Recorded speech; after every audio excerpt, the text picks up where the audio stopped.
Hello દોસ્તો, આજે આપણે ધોરણ 12 પ્રકરણ નંબર 4 રાસાયણિક ગતિકી વિશે વાતો આપણે કરવાની છે. બરાબર છે? ચલો તો આપણે શરૂઆત 11મા ધોરણના થર્મોડાયનેમિક્સ ઉષ્મા રાસાયણિક શાસ્ત્ર અથવા ઉષ્મા ગતિશાસ્ત્ર. બોલો, ઉષ્મા ગતિશાસ્ત્ર થર્મોડાયનેમિક્સ.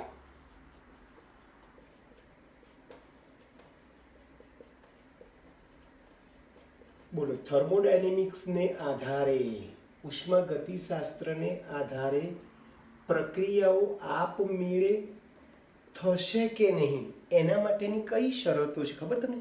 કોઈ પણ પ્રક્રિયા આપમેળે થશે કે નહીં એના માટે તમને ખબર છે ડેલ્ટા જી લેસ ધેન 0 હોય, ડેલ્ટા એસ ગ્રેટર ધેન 0 હોય, કે ગ્રેટર ધેન 1 હોય. તો આ બધી શરતો જે છે એ પ્રક્રિયા આપમેળે થશે કે નહીં તે જાણી શકાય છે. એટલે ડેલ્ટા જી ગ્રેટર ધેન 0 હોય તો પ્રક્રિયા આપમેળે થશે. ડેલ્ટા એસ ગ્રેટર ધેન 0 હોય, ડેલ્ટા જી લેસ ધેન 0 હોય, અથવા ડેલ્ટા એસ ગ્રેટર ધેન 0 હોય, અથવા કે ગ્રેટર ધેન 1 હોય તો પ્રક્રિયા આપમેળે થાય. હવે તમને બધાને ખબર છે કે ભાઈ રાસાયણિક સંતુલન એટલે કે આ કે થી પ્રક્રિયા કેટલા પ્રમાણમાં થશે. બરાબર છે? એટલે કેની મદદથી પ્રક્રિયા કેટલી પૂર્ણ થશે તે જાણી શકાય છે, પણ કેટલા સમયમાં પૂર્ણ થશે એ જાણી શકાતું નથી. તો કે સાહેબ કોઈ પણ પ્રક્રિયા કેટલા સમયમાં પૂર્ણ થશે એ કેવી રીતે ખબર પડે? તો કે ભાઈ રાસાયણિક ગતિકીની મદદથી પ્રક્રિયા કેટલા સમયમાં પૂર્ણ થશે તે જાણી શકાય છે. અર્થાત પ્રક્રિયાનો પ્રક્રિયા વેગ એટલે રાસાયણિક ગતિકીની મદદથી પ્રક્રિયા વેગ જાણી શકાય છે. તો બરાબર યાદ રાખજો દોસ્તો કે ભાઈ ઉષ્મા ગતિશાસ્ત્રની મદદથી પ્રક્રિયા થશે કે નહીં એ ખબર પડે, અને રાસાયણિક ગતિકીની મદદથી એ પ્રક્રિયાને પૂરી થવા માટે કેટલો સમય લાગશે એ બે વસ્તુ જાણી શકીએ છીએ. બરાબર છે? દાખલા તરીકે ઉષ્મા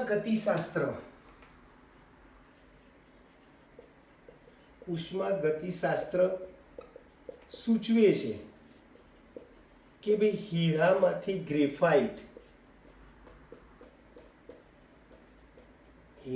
ગ્રેફાઇટમાં રૂપાંતર શક્ય છે. એટલે હીરામાંથી ગ્રેફાઇટમાં રૂપાંતર થાય છે, પણ રાસાયણિક ગતિકી શું કહે છે કે ભાઈ આ જે રૂપાંતર જે થાય છે હીરામાંથી ગ્રેફાઇટમાં જે રૂપાંતર થાય છે, રૂપાંતર થવાનો વેગ બહુ જ ધીમો છે. આથી લોકો એવું માને છે કે હીરો કાયમી છે. હકીકતમાં હીરો કાયમી નથી. એ અમુક સમય અમુક વર્ષો પછી હીરાનું રૂપાંતર શેમાં થવાનું છે ભાઈ? ગ્રેફાઇટમાં થઈ જાય છે. એટલે ઉષ્મા ગતિશાસ્ત્ર શું સૂચવે છે કે હીરો ગ્રેફાઇટમાં રૂપાંતર પામે છે. બરાબર છે? પણ રાસાયણિક ગતિકી શું સૂચવે છે ભાઈ કે આ જે રૂપાંતર થવાની ઘટના જે છે એ બહુ જ ધીમી છે. આ રૂપાંતર થવાની ઘટના ખૂબ જ ધીમી છે. આથી લોકો માને છે કે હીરો કેવો છે ભાઈ? કાયમી છે.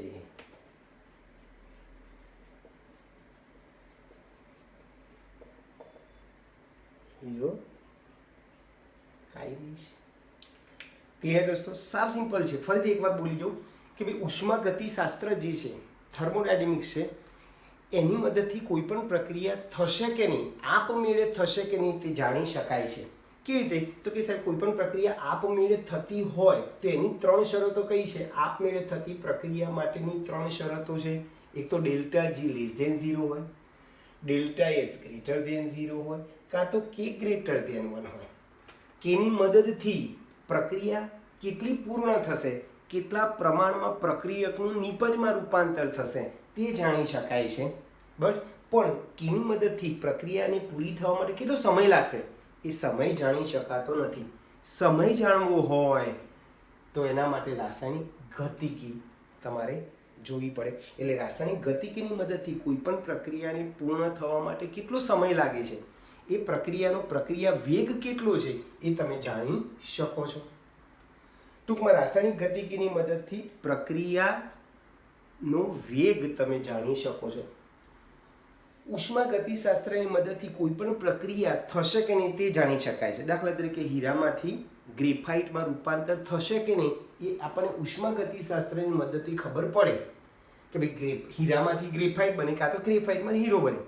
તો ઉષ્માગતિશાસ્ત્રની મદદથી ખબર પડે કે ભાઈ હીરામાંથી ગ્રેફાઇટ બને છે, હીરામાંથી ગ્રેફાઇટ બને છે, પણ એ હીરામાંથી ગ્રેફાઇટ બનવાની જે ઘટના જે છે, જે સમય છે, સમયગાળો બહુ જ ધીમો છે. બસ આથી લોકો માને છે કે ભાઈ હીરો એ કેવો છે ભાઈ? કાયમી છે. ક્લિયર દોસ્તો? હવે આ રાસાયણિક ગતિકી નું મહત્વ 2 છે. એક તો પ્રક્રિયા વેગ જાણી શકાય અને 2 પ્રક્રિયા વેગ ઉપર અસર કરતા પરિબળો જેવા કે તાપમાન, દબાણ, સાંદ્રતા, બરાબર છે, ઉદ્દીપક, એ એની પ્રક્રિયા વેગ ઉપર શી અસર થશે તે પણ જાણી શકાય છે. બરાબર છે? પ્રક્રિયા વેગ ઉપર અસર કરતા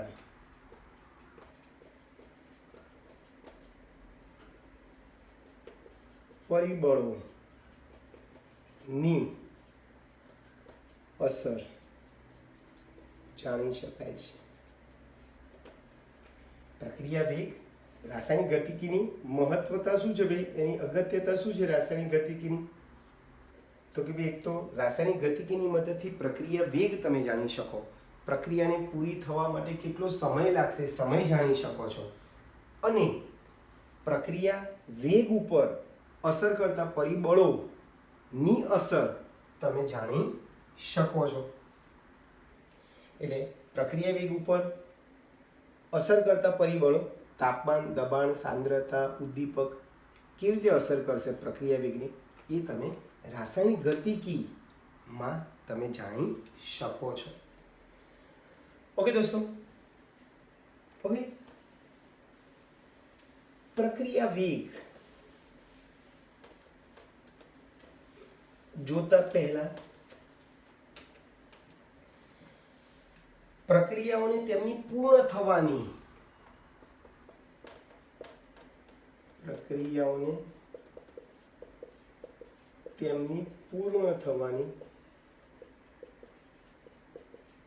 ગતિના અનુસંધાનમાં 3 પ્રકાર પાડી શકાય. શું કીધું ભાઈ? પ્રક્રિયાઓને તેમની પૂર્ણ થવાની ગતિના અનુસંધાનમાં 3 ભાગ પાડી શકીએ. એક છે અતિ ધીમી પ્રક્રિયા,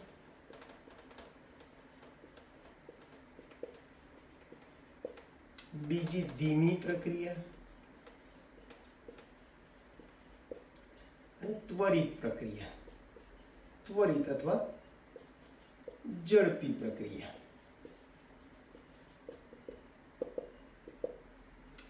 ચલો, અતિ ધીમી પ્રક્રિયા બોલો.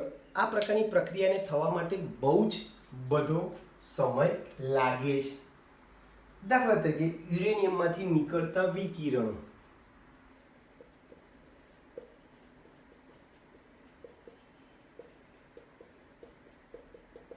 પછી લોખંડનું કટાવ અથવા લોખંડનું ક્ષારણ થવું, આ બધી ઘટનાઓ કેવી છે ભાઈ?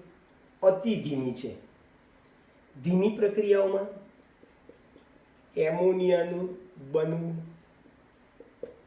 સુક્રોઝનું સંક્રમણ, વિતક્રમણ, બરાબર છે, ખાંડનું વિતક્રમણ,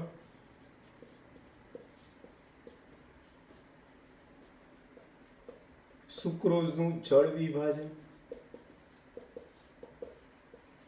આ બધી પ્રક્રિયાઓ ધીમી પ્રક્રિયાઓ છે. ત્વરિત પ્રક્રિયાઓ એકદમ ઝડપથી થાય, બરાબર છે. આયનીય પ્રક્રિયાઓ મોટા ભાગે બહુ ઝડપી હોય છે. આયનીય પ્રક્રિયાઓ ખૂબ ઝડપી હોય છે.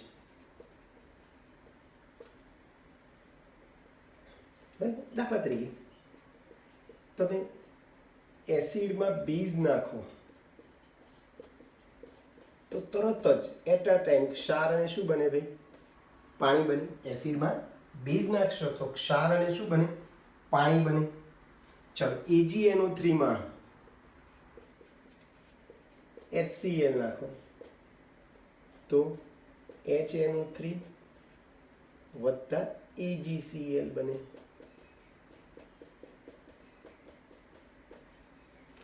તો આ પ્રક્રિયાઓ જેવા બે દ્રાવણ મિક્સ કરો કે તરત જ આપણને નિપજ મળે છે, આપણને સફેદ અવક્ષેપ મળે છે.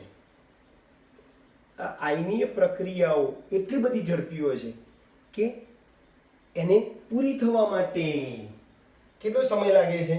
તો કે ભાઈ 1 નેનો સેકન્ડ જેટલો સમય લાગે છે. આ બધી પ્રક્રિયાને પૂરી થવા માટે કેટલો સમય લાગે છે? 1 નેનો સેકન્ડ એટલે 10⁻9 સેકન્ડ જેટલો સમય લાગે છે. ક્લિયર દોસ્તો? તો બરાબર યાદ રાખો. ફરીથી પ્રશ્ન છે આપણો બીજો કે ભાઈ પ્રક્રિયાઓને એમની પૂર્ણ થવાની ગતિના અનુસંધાનમાં કેટલા ભાગ પાડી શકીએ? પ્રક્રિયાને તેમની પૂર્ણ થવાની ગતિના અનુસંધાનમાં કેટલા ભાગ પાડી શકીએ? 3 ભાગ. અતિ ધીમી પ્રક્રિયા, ધીમી પ્રક્રિયા અને ત્વરિત પ્રક્રિયા. ચલો, અતિ ધીમી પ્રક્રિયા કેવી હોય? એકદમ સ્લો મોશનમાં થતી હોય, બરાબર. દાખલા તરીકે યુરેનિયમમાંથી નીકળતા વિકિરણો છે, લોખંડનું કટાવું છે, વગેરે વગેરે. બીજો પ્રકાર છે ધીમી પ્રક્રિયા, બરાબર છે, એ ધીમે ધીમે થાય. એમોનિયાનું બનવું, ખાંડનું વિતક્રમણ, સુક્રોઝનું જળ વિભાજન વગેરેના ઉદાહરણ આપી શકો. અને ત્વરિત પ્રક્રિયા ખૂબ ઝડપથી થાય. ખાસ કરીને ત્વરિત પ્રક્રિયાઓ આયનીય પ્રક્રિયાઓ હોય છે. એટલે આયનીય પ્રક્રિયાઓ બધી કેવી હોય ભાઈ? ત્વરિત પ્રક્રિયાઓ હોય છે, બરાબર છે. દાખલા તરીકે આ આયનીય પ્રક્રિયાઓ છે. આયનીય પ્રક્રિયાઓને પૂરી થવા માટે બહુ જ ઓછો સમય લાગે છે, ત્વરિત એટ અ ટાઈમ થાય છે. આવી પ્રક્રિયાને પૂરી થવા માટે 1 નેનો સેકન્ડ જેટલો સમય લાગે છે. ઓકે દોસ્તો, તો આ ગતિના અનુસંધાનમાં પ્રક્રિયાના 3 પ્રકાર પાડ્યા. ચાલો, ત્રીજો પ્રશ્ન આપણે રાસાયણિક પ્રક્રિયાનો વેગ.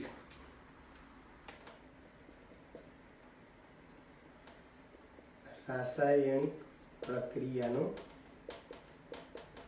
વેગ. પહેલા તો પ્રક્રિયા વેગની વ્યાખ્યા તમને ખબર છે? તો સાવ સિમ્પલ છે. પ્રક્રિયા વેગની વ્યાખ્યા તમારે આપવી હોય તો આ રીતે આપી શકો. એકમ સમયમાં પ્રક્રિયકોની સાંદ્રતામાં થતા ઘટાડાના દરને અથવા એકમ સમયમાં નિપજોની સાંદ્રતામાં થતા વધારાના દરને શું કહીશું ભાઈ? પ્રક્રિયા વેગ કહીશું. ક્લિયર? એટલે ટૂંકમાં તમારે પ્રક્રિયા વેગનું સૂત્ર લખવું હોય તો તમે આમ લખી શકો, પ્રક્રિયા વેગ બરાબર નીચે એકમ સમય,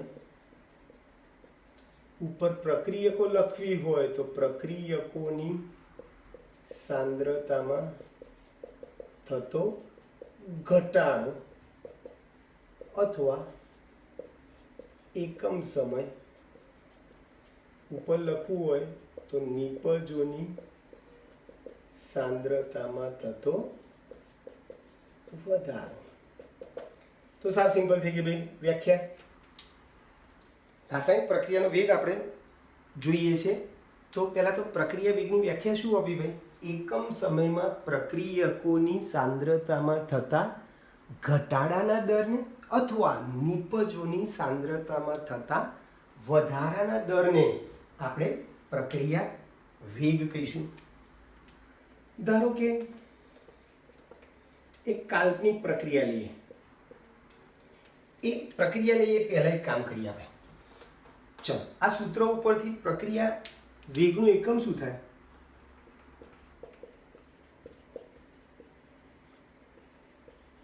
પ્રક્રિયા વેગ નો એકમ જો સાંદ્રતા જે છે એ મોલ પ્રતિ લીટરમાં મપાય. એટલે સાંદ્રતા મોલ પ્રતિ લીટર છેદમાં સમય. ચાલ એટલે આને આમ લખાય મોલ ઇન્ટુ લીટર છેદમાં છે એટલે લીટર ઇન્વર્સ અને સમય તરીકે તમે સેકન્ડ લઈ શકો, બરાબર છે, મિનિટ લઈ શકો, કલાક લઈ શકો, બરાબર છે, તમે લઈ શકો. અહીંયા દાખલા તરીકે હું સમય સેકન્ડ લઉં તો અહીંયા સેકન્ડ ઇન્વર્સ થઈ જશે, બરાબર છે. એટલે દ્રાવણ લો તમે, દ્રાવણ માટે પ્રક્રિયા વેગ શોધવો હોય તો એનો એકમ દ્રાવણ માટે પ્રક્રિયા વેગનું એકમ શું થાય? મોલ પ્રતિ લીટર છેદમાં સેકન્ડ અથવા mole litre inverse second inverse. વાયુરૂપ પ્રણાલી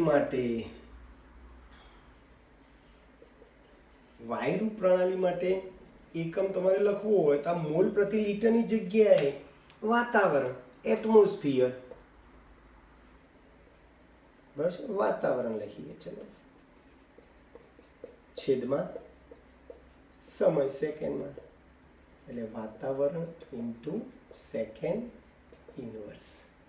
યાદ રહેશે. એટલે દ્રાવણ સ્વરૂપે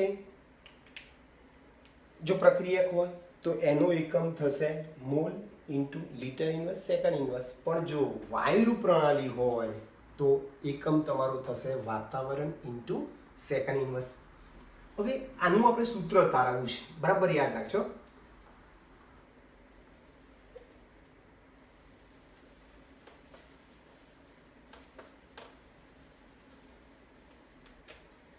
આપણે કાલ્પનિક પ્રક્રિયા લઈએ. એક કાલ્પનિક પ્રક્રિયા લઈએ R2P. R એટલે પ્રક્રિયક છે, P એટલે નિપજ છે, બરાબર છે. અહીંયા આપણે પ્રણાલીનું કદ અચળ છે એવું ધારીએ. પ્રણાલીનું કદ કેવું છે ભાઈ? અચળ છે. તો આ એક કાલ્પનિક પ્રક્રિયા છે R2P. એક મોલ પ્રક્રિયકમાંથી એક મોલ નિપજ મળે છે, બરાબર છે. ચાલ હવે જેમ જેમ સમય જતો જશે એમ પ્રક્રિયકોની સાંદ્રતા શું થશે ભાઈ? ઘટશે. અને નિપજોની સાંદ્રતા શું થશે ભાઈ? વધશે. આપણે ધારી લઈએ કે દાખલા તરીકે T1 સમય પ્રક્રિયકની સાંદ્રતા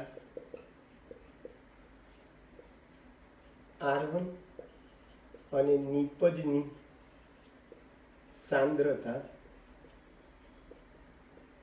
R2 છે, બરાબર. T1 સમયે પ્રક્રિયકની સાંદ્રતા R1 અને નિપજની સાંદ્રતા P1 છે. નિપજની સાંદ્રતા P1 છે. ચાલો અને T2 સમયે બોલો પ્રક્રિયકની સાંદ્રતા R1 માંથી R2 થાય, બરાબર છે. તો નિપજની સાંદ્રતા શું થશે? P1 માંથી P2 થાય. માટે સાંદ્રતામાં થતો ફેરફાર એટલે કે ડેલ્ટા ટી લખવું હોય તો શું થાય? T2 minus T1. Delta R લખવો હોય તો R2 માઇનસ R1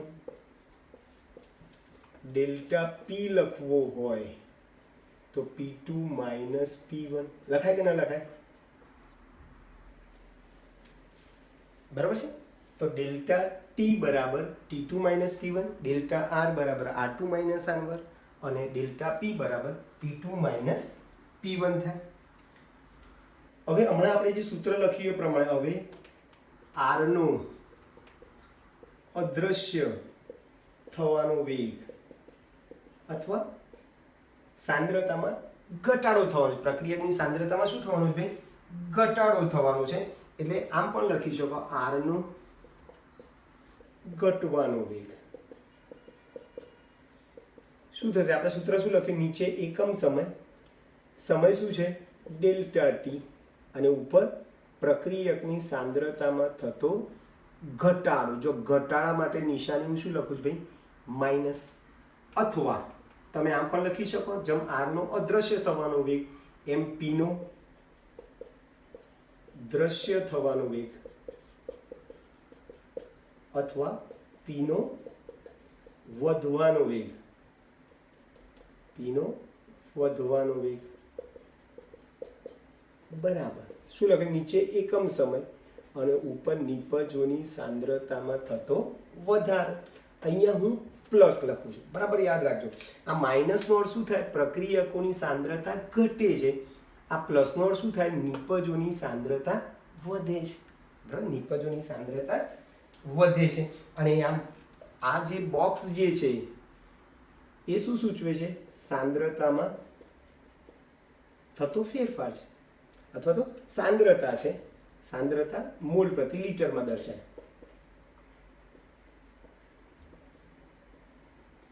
આ જે બોક્સ જે છે એ સાંદ્રતામાં સાંદ્રતા દર્શાવે છે. શેમાં દર્શાવે સાંદ્રતા ભાઈ?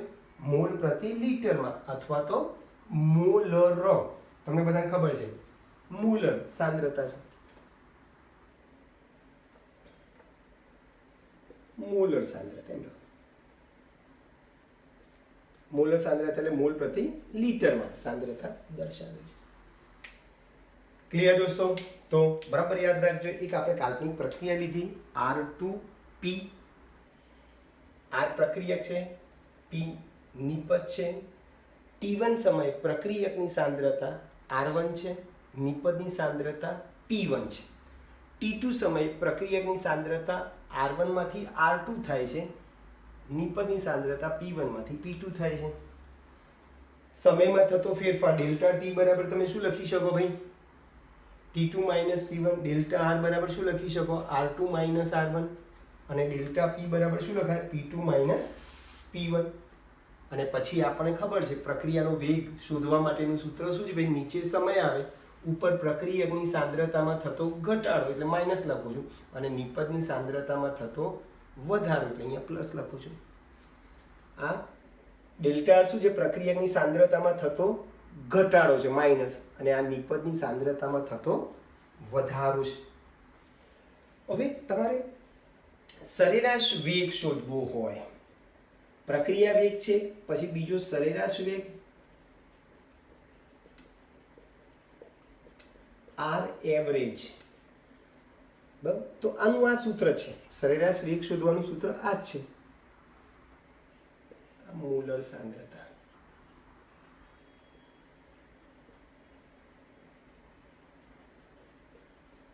ચાલો, તો તમારે શું લખવાનું ભાઈ? આપણે જો સૂત્ર છે ડેલ્ટા T ઉપર માઇનસ ડેલ્ટા R.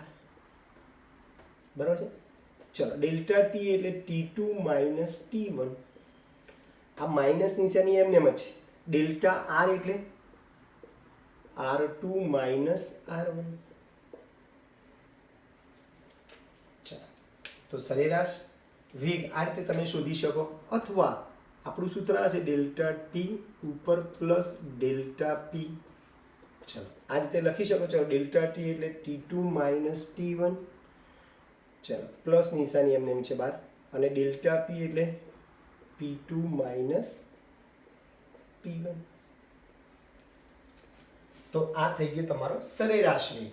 એટલે સરેરાશ વેગ જે છે એ કોની પર આધાર રાખે છે? તો કે ભાઈ પ્રક્રિયકોને નિપજોની સાંદ્રતામાં થતા ફેરફાર ઉપર, ફેરફાર એટલે તફાવત છે, અને સમય ઉપર આધાર રાખે છે. બરોબર છે? કોની પર આધાર રાખે છે ભાઈ? સમય ઉપર આધાર રાખે છે અને પ્રક્રિયકો અને નિપજોની સાંદ્રતામાં થતા ફેરફાર ઉપર આધાર રાખે છે. એટલે આ સમય અને સાંદ્રતામાં થતા ફેરફાર ઉપર આર એવરેજ સરેરાશ વેગ આધાર રાખે છે. ક્લિયર દોસ્તો? તો આ થઈ ગયો તમારો સરેરાશ વેગ. એટલે પ્રક્રિયા વેગ લખવું હોય તો પ્રક્રિયકોની સાંદ્રતામાં થતો ઘટાડો લખવો હોય તો minus delta R by delta T. નિપજોની સાંદ્રતામાં થતો વધારાનો વેગ લખવો હોય તો plus delta P by delta T. અને સરેરાશ વેગ શોધવો હોય તો આપણે ડેલ્ટાની જગ્યાએ R2 માઇનસ R1 લખીએ છીએ, ડેલ્ટા પીની જગ્યાએ P2 માઇનસ P1 લખીએ છીએ અને ડેલ્ટા ટીની જગ્યાએ T2 માઇનસ T1 લખીએ છીએ. ઓકે સાહેબ, ત્વરિત વેગ, આ સરેરાશ વેગની વાત કરી. હંમેશા વેગ કેવો હોય ભાઈ? સરેરાશ હોય. આપણે વાહન લઈને જતા હોઈએ તો એક જ સ્પીડથી વાહન ના જાય. અમુક સ્પીડથી વાહન જાય, રસ્તામાં કંઈ ગાય કે ભેંસ આવે તો પ્રક્રિયા વેગ તમારો શું થાય? વાહનનો વેગ શું થઈ જાય? ઘટી જાય. ફરીથી રસ્તો ખુલ્લો હોય તો ફરીથી પાછો વાહનનો વેગ શું થાય? ઝડપી થાય.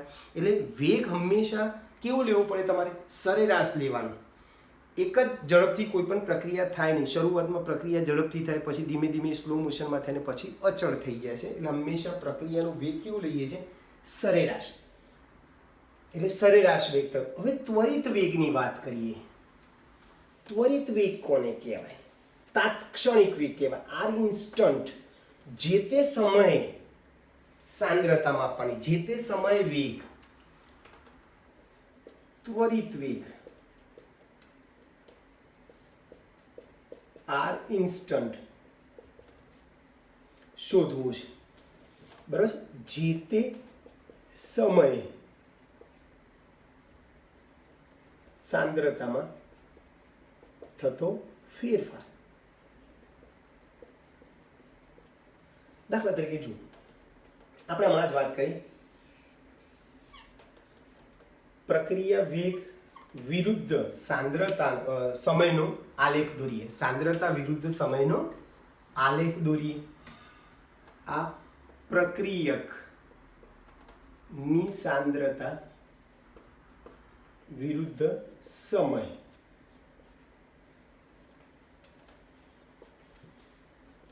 આ નિપજની સાંદ્રતા વિરુદ્ધ સમયનો આલેખ દોરીએ છે. તો તમને બધાને ખબર છે, મેં હમણાં જ કીધું. બોલો, કોઈ પણ પ્રક્રિયા તમે લો તો એ પ્રક્રિયા, સપોઝ કે આપણે આ પ્રક્રિયા લઈએ R2P પ્રક્રિયા. R એટલે પ્રક્રિયક છે, P એટલે નિપજ છે. ચલો, આ પ્રક્રિયા માટે જેવો તમે સમય શરૂ કરશો એટલે આ પ્રક્રિયકની સાંદ્રતા શું થશે? પ્રક્રિયકની સાંદ્રતા ઘટશે.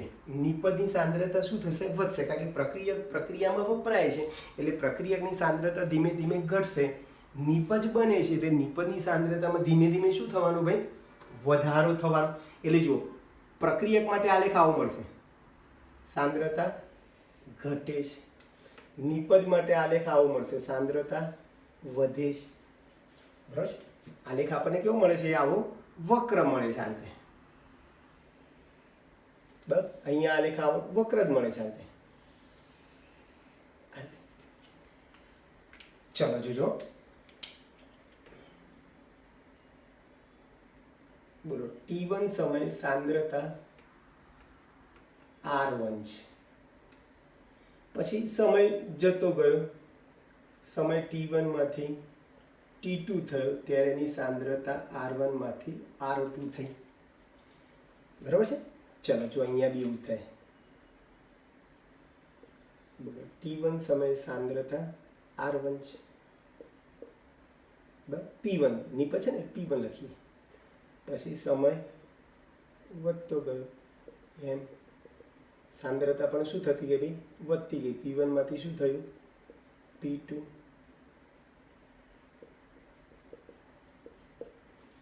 બરાબર, તો આપણે આલેખ આવું મળે છે. હવે તમને ખબર છે આ જે R2 માઇનસ R1 જે છે આટલો ભાગ એ ડેલ્ટા R છે, આટલો ભાગ જે છે T2 માઇનસ T1 એ ડેલ્ટા T છે. બરાબર, આ જે તફાવત જે છે આ T2 minus T1 delta T છે અને આ ડેલ્ટા P છે. હવે ત્વરિત વેગ એટલે તમે સાંદ્રતા વિરુદ્ધ સમયનો આલેખ દોરો છો એટલે આલેખ આપણને કેવો મળે છે? વક્ર મળે છે. એ વક્ર રેખા ઉપર તમારે સ્પર્શક દોરવાનો. વક્ર રેખા ઉપર શું દોરવાનું ભાઈ? સ્પર્શક.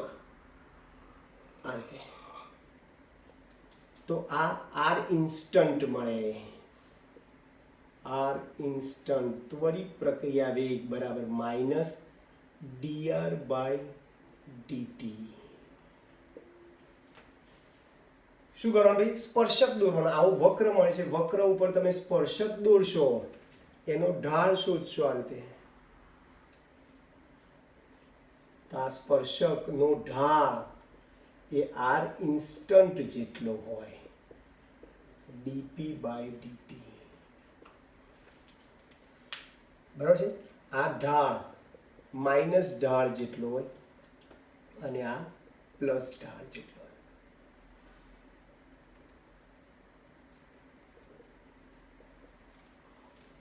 તો બરાબર યાદ રાખજો. આર એવરેજ તમારે અહીંયા આર એવરેજનું સૂત્ર લખવું હોય તો આર એવરેજ બરાબર શું લખશું? માઇનસ કૌંસમાં R2 માઇનસ R1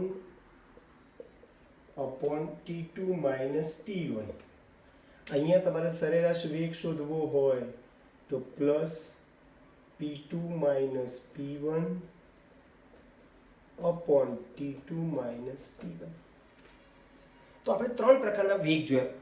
રાસાયણિક પ્રક્રિયા વેગ કીધો, પછી સરેરાશ પ્રક્રિયા વેગ કીધો અને ત્વરિત વેગ કીધો, આર ઇન્સ્ટન્ટ.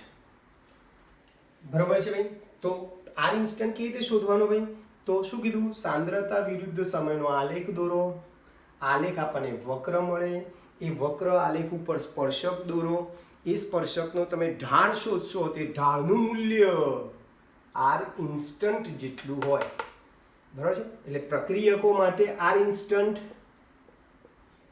માઇનસ ઢાળ જેટલું હોય અને નિપજો માટે આર ઇન્સ્ટન્ટનું મૂલ્ય પ્લસ ઢાળ જેટલું હોય. બરાબર છે? પ્લસ ઢાળ જેટલું હોય. તો યાદ રાખજો, અહીંયા આપણે ડેલ્ટા લખીએ છીએ. બરાબર જોજો, આર એવરેજમાં આપણે શું લખીએ છીએ ભાઈ? ડેલ્ટા પી અપોન ડેલ્ટા ટી લખીએ છીએ. જોજો, અને આર ઇન્સ્ટન્ટમાં ડી લખીએ, ડેલ્ટાની જગ્યાએ ડીપી બાય ડીટી લખીએ છીએ. અહીંયા શું લખીએ છીએ ભાઈ? Minus delta R by delta T. તો ક્લિયર દોસ્તો? પ્રક્રિયા વેગ R2P માટે ત્વરિત વેગ, ત્વરિત વેગ. પ્રક્રિયકો માટે શું થાય? Minus dr by dt minus ઢાળ. અને નિપજો માટે પ્લસ dp બાય dt બરાબર પ્લસ ઢાળ. ઓકે દોસ્તો, તો તમારે સાંદ્રતા વિરુદ્ધ સમયનો આલેખ દોરો. આલેખ આપણને વક્ર રેખા મળશે. એ વક્ર રેખા ઉપર તમે સ્પર્શક દોરો. એ સ્પર્શકનો જે ઢાળ આવશે એ ઢાળ તમારા માટે ત્વરિત વેગ કહેવાશે. બરાબર છે? હવે આ જે મેં પ્રક્રિયા લીધી એમાં તમે સ્પષ્ટપણે જોઈ શકો છો કે પ્રક્રિયકના મોલ એક છે અને નિપજના મોલ પણ એક છે. એના માટે તમારે પ્રક્રિયા વેગનું સૂત્ર લખવું હોય, સરેરાશ પ્રક્રિયા વેગ અથવા તો ત્વરિત પ્રક્રિયા વેગનું સૂત્ર તમારે લખવું હોય તો તમે આ રીતે લખી શકો છો. પણ દાખલા તરીકે મોલની સંખ્યા જુદી જુદી હોય તો તમારે પ્રક્રિયા વેગ, જુદા જુદા મોલ ધરાવતી પ્રક્રિયા માટે પ્રક્રિયા વેગનું સૂત્ર લખવું હોય તો કેવી રીતે લખાય? જેનો ઉપયોગ આપણે આવતી વખતે દાખલામાં કરવાનો છે. એટલે કોઈ પણ પ્રક્રિયા માટે બરાબર યાદ રાખજો. જો સમાન મોલ માટે પ્રક્રિયા વેગનું સમીકરણ. દાખલા તરીકે હું આમ લખું Hg વત્તા Cl2 HgCl2 આ છે આ પ્રક્રિયા માટે. ચલો પ્રક્રિયા વેગનું સૂત્ર લખવું છે તો બરાબર યાદ રાખજો કે પ્રક્રિયા વેગ બરાબર minus delta Hg by delta T. કેમ ભાઈ માઇનસ લખ્યો? તો આ પ્રક્રિયક છે, પ્રક્રિયકની સાંદ્રતામાં શું થવાનું? ઘટાડો. બરાબર minus delta Cl2g by delta T. પ્રક્રિયકની આગળ માઇનસ લખવાનું, નિપજની આગળ પ્લસ લખવાનું. આ નિપજ છે તો plus delta HgCl2 by delta T. લખાવ્યું? કોઈ પણ પ્રક્રિયા માટે તમારે આ રીતે પ્રક્રિયા વેગનું સૂત્ર લખવું હોય તો લખી શકો છો. આ સમાન મૂલ છે, પ્રક્રિયક અને નિપજના મૂલ સરખા છે. જુદા જુદા મૂલ માટે પ્રક્રિયા વેગ નું સમીકરણ. દાખલા તરીકે આવું લખું H2 વત્તા Cl2 ગિવિંગ 2HCl. ચાલો આના માટે પ્રક્રિયા વેગનું સૂત્ર લખવું છે તો પ્રક્રિયા વેગ બરાબર શું લખીશું? હંમેશા બધામાં યાદ રાખો પ્રક્રિયકની આગળ minus delta H2 by delta T બરાબર Cl પણ પ્રક્રિયક છે, minus delta Cl2 by delta T બરાબર પ્લસ આ મોલ સંખ્યા હંમેશા છેદમાં લખવાની. મોલ સંખ્યા હંમેશા ક્યાં લખશો ભાઈ તમે? છેદમાં લખવાની. એટલે જો મેં બે મોલ જે હતા 2HCl બગડો ક્યાં લખ્યો મેં ભાઈ? નીચે લખ્યો. ખ્યાલ આવે છે બધાને? બરોબર છે. બીજી એક પ્રક્રિયા લઈએ. ચલો 2NO વત્તા O2 ગિવિંગ 2NO2. ચલો આ પ્રક્રિયા માટે મારે પ્રક્રિયા વેગનું સૂત્ર લખવું છે. ચલો લખાવો. પ્રક્રિયા વેગ બરાબર હંમેશા યાદ રાખો પ્રક્રિયકની આગળ માઇનસ લખવાનું, મોલ હંમેશા છેદમાં. જો 1/2 delta NO by delta T બરાબર એક જ છે એટલે plus 1/1 delta O2 by delta T બરાબર આ બાજુ નિપજ છે એટલે પ્લસ મોલ સંખ્યા છેદમાં બરાબર delta NO2 by delta T. લખાવ્યા? કોઈ પણ પ્રક્રિયા માટે તમારે પ્રક્રિયા વેગનું સૂત્ર લખવું હોય તો હંમેશા યાદ રાખો દોસ્તો પ્રક્રિયકોની આગળ હંમેશા માઇનસ લખો. પ્રક્રિયકોની આગળ હંમેશા શું લખો ભાઈ? માઇનસ લખો. નિપજની આગળ પ્લસ લખો. પ્રક્રિયકની આગળ માઇનસ, નિપજની આગળ પ્લસ લખો અને મોલ સંખ્યા હંમેશા ક્યાં લખવાના ભાઈ? છેદમાં લખવાના. ક્લિયર? હજુ એક પ્રક્રિયા લખું 5Br માઇનસ વત્તા BrO3 માઇનસ 5Br માઇનસ વત્તા BrO3 માઇનસ વત્તા 6H પ્લસ ગિવિંગ 3Br2 વત્તા 3H2O. આ પ્રક્રિયા માટે મારે પ્રક્રિયા વેગનું સૂત્ર લખવું છે. ચાલો કેવી રીતે લખીશું ભાઈ? તો પ્રક્રિયા વેગ બરાબર જો આ ત્રણ પ્રક્રિયા છે એટલે બધાની માઇનસ લખું, માઇનસ મોલ સંખ્યા છેદમાં 5 નીચે ગયા delta Br minus upon delta T બરાબર માઇનસ 1/1 એક જ મોલ છે એટલે 1/1 ના લખો તો ચાલ delta BrO3 minus upon delta T બરાબર minus 1/6 delta H plus by delta T બરાબર. ચલો નિપજ માટે plus 1/3 delta Br2 by delta T બરાબર plus 1/3 delta H2O by delta T. લખાય? તો બરાબર યાદ રાખજો દોસ્તો કોઈ પણ પ્રક્રિયા માટે તમારે પ્રક્રિયા વેગનું સૂત્ર લખવું હોય તો શું લખશું ભાઈ? પ્રક્રિયકોની આગળ હંમેશા માઇનસ લખો, નિપજની આગળ પ્લસ લખો અને મૂળ સંખ્યા છેદમાં લખો. એક વસ્તુ યાદ રાખજો કે કોઈ પણ પ્રક્રિયામાં પાણી હોય તો પ્રક્રિયા દરમિયાન પાણીની સાંદ્રતામાં ફેરફાર થતો નથી. એટલે પાણીની સાંદ્રતા અચળ રહેતી હોવાથી આપણે પ્રક્રિયા વેગના સૂત્રમાં પાણીવાળું સ્ટેપ લખવાનું નહીં. બરાબર છે? પ્રક્રિયા વેગના સમીકરણમાં પાણીવાળું સ્ટેપ લખવાનું નહીં. ક્લિયર દોસ્તો? તો આજે આપણે પ્રક્રિયા વેગ શું છે, પ્રક્રિયા વેગના જુદા જુદા પ્રકાર જોયા, પ્રક્રિયાને પૂર્ણ થવાની ગતિના અનુસંધાનમાં 3 ભાગ પાડ્યા કે ભાઈ અતિ ધીમી પ્રક્રિયા, ધીમી પ્રક્રિયા, ત્વરિત પ્રક્રિયા. પ્રક્રિયા વેગ પણ 2 પ્રકારના જોયા, સરેરાશ વેગ આર એવરેજ અને ત્વરિત વેગ. બરાબર છે? આર ઇન્સ્ટન્ટ 2 પ્રકારના વેગ જોયા. અને કોઈ પણ પ્રક્રિયા માટે તમારે પ્રક્રિયા વેગનું સૂત્ર લખવું હોય તો તમારે શું કરવાનું ભાઈ?